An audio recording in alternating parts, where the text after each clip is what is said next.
second, all right? Yeah. I just gotta finish right off. You managed to bring your camera? It was like Wehry had gone through an eco-challenge race. He had walked, he had gotten on a bus, he had walked some more, and when you see him come up the driveway, he's got a backpack and a hat, and he looks like a hiker. And he's weary, thirsty. Sorry, that buster. Hey, sir, could you come back over here, please, and have a seat right on there? You seem to be in a hurry there. Go ahead, have a seat right there, please. All right. Go ahead, please sit down. Why were you in such a hurry to get over on the other side of the fence? Oh, nothing. I thought I was looking for somebody, and that's all. I'm sorry. And who were you looking for? John Pederson. John Pederson. Yeah. And why were you looking for John? Well, I was going to talk about some business. And what business was that? I'm going to try to find a job somewhere, and I heard about John Pederson. And why did you come to this house looking for John Pederson? I had a phone call. A phone call? Yeah. From? In fact, I don't actually know the guy, besides the fact that his name is, I don't even remember his name. It was about 5 hours ago. I've been walking. So you were just walking down the road and you thought that this fellow with a construction company lived in this house? Somebody told me that he lived... Somebody? Who is somebody? A young man on the phone. A young man on the phone. And how did you reach this young man on the phone? He had called me. He had called you, just out of the blue? No, I think he had my number. He starts to get into this, well, I'm here to apply for a job, and I said, well, so you know the folks who live here? He goes, no, but I knew that they were looking for somebody to do some work. And I said, really, what kind of work do you do? He said, well, you know, driveway work, resurface driveways and cement, stones and things like that. And I'm thinking at this point, okay, here we go. I'm just going to let the line out a little bit here and see how far he takes it. And what's your name? My name is Michael. Michael. Michael Wiltse. No, Michael Wehry. Michael Wehry. So you're saying this was somebody else, even though we know you were at the public library using a computer. And what you know is I was in a public library. That's what you may know. You don't know everything I know. So you want to tell me the real story now? Or you want to go with what you got? It's up to you. And what does the real story get me? It's not the first time somebody has tried to take that position. You know, that's an old email account. I don't use it anymore. But when you take them through the math of the situation, okay, this is your screen name, right? This is the communication that we have between somebody using your screen name and a young teen. And all of a sudden, you're here. You, not someone else. Your story doesn't make that much sense. Now, maybe I'm skeptical. I don't know. But it doesn't make sense. Who you are.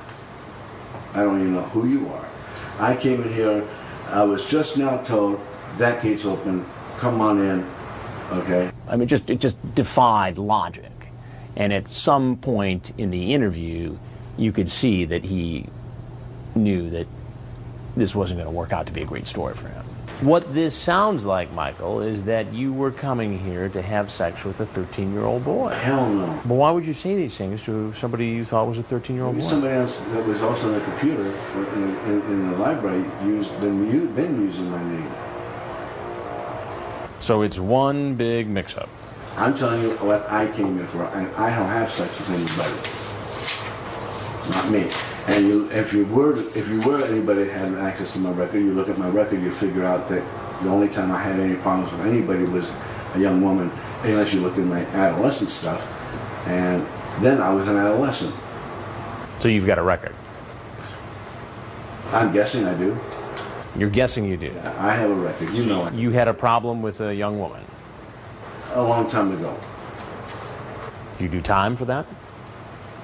Don't you know? I'm asking you. Why are you asking? I want to know the truth. Yes, I've done time for that. Straight up, I've done time for that. It was with a young woman. Ain't no kids in me. We know he's got a criminal history. And then we have this chat. It's right there in black and white. You're talking to a boy named Luke. I don't know a boy named Luke. I'll be there as close to 11 as possible, so I will need your number so that I can call you when I'm near the bus stop. I will look for you, and we will discreetly go to your room and talk. And we'll talk about whatever pops up and stimulates you into whatsoever you want. You are reading me something that somebody wrote. I'm sorry to hear that. So I need exact bus stop near our place. As I get off, I'll walk toward your street, so you also must tell me how to get to your bed from there. Well, I don't know about what everybody that this person has said to a 13-year-old. I never even met a 15-year-old. Well, the reason why I'm so curious about all of this is that I'm Chris Hansen with Dateline NBC, and we've been doing a story on computer predators, adults who go online to try to meet young teenagers. Now, if you have anything else you'd like to say for yourself, we'd love to hear it. If not, you're obviously free to leave and go on your way. I'm not doing anything. Now, if there's not a Scott Peterson. Do you have Scott Pederson's name written down? No, I have an address. I can leave an address. That's all I was planning to do. There's no Scott Peterson. I can't leave no phone number, no address. So you never wrote down Scott Pederson's name anywhere? No.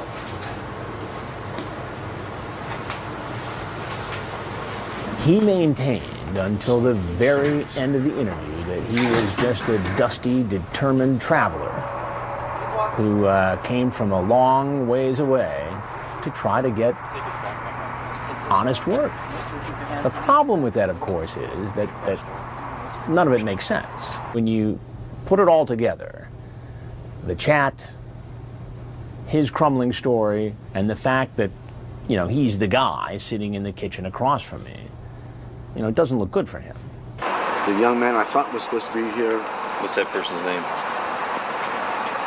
Scott was supposed to be here, and he didn't mention his name. I just said, look, at Scott. Who's Scott? The guy I was supposed to meet. I was told. You work construction? I was looking for any kind of job. No, you don't work right now? No.